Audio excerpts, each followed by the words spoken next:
सिंधु नदी तंत्र उद्गम। सिंधु नदी का उद्गम कैलाश पर्वत श्रेणी से निकलती है। यह किस झील से निकलती है? मानसरोवर झील से निकलती है। सिंधु नदी को तिब्बत में क्या कहते हैं? सिंगिल खम्बाब। सिंधु नदी उत्तर पश्चिम दिशा में बहती है। लद्दाख और जास्कर पर्वत श्रेणी के बीच से बहती है। अगला पॉइंट, सिंधु नदी लद्दाख श्रेणी को काटती है। सिंधु की बाएं तट की सहायक नदियां झेलम, चिनाब, रावी, ब्यास, सतलुज। सिंधु नदी के दाएं तट की सहायक नदियां खुर्म,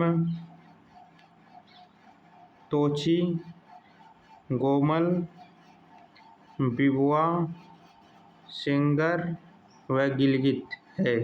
यह दाएं तट की सहायक नदियां हैं सिंधु की। पंचनद पंजाब के 5 नदियां झेलम, चिनाब, रावी, ब्यास और सतलुज। सिंधु नदी का मुहाना अरब सागर में है।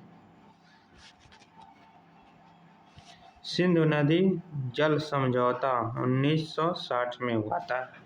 20% पानी भारत के हिस्से में और 80% पाकिस्तान के हिस्से में। पूर्वी नदियाँ, सिंधु की पूर्वी नदियाँ रावी, ब्यास और सतलुज भारत के हिस्से में आए थे।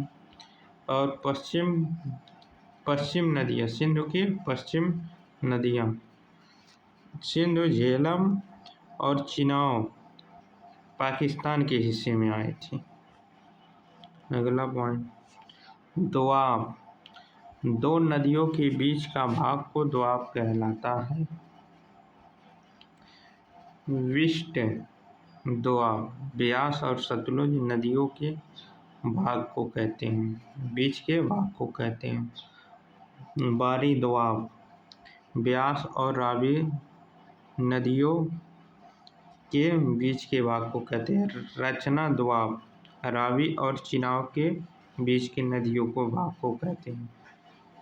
चज दोआब चिनाब और झेलम को नदियों के बीच का भाग को कहते हैं। सिंधु सागर दोआब झेलम व सिंधु नदियों के बीच के भाग को कहते हैं।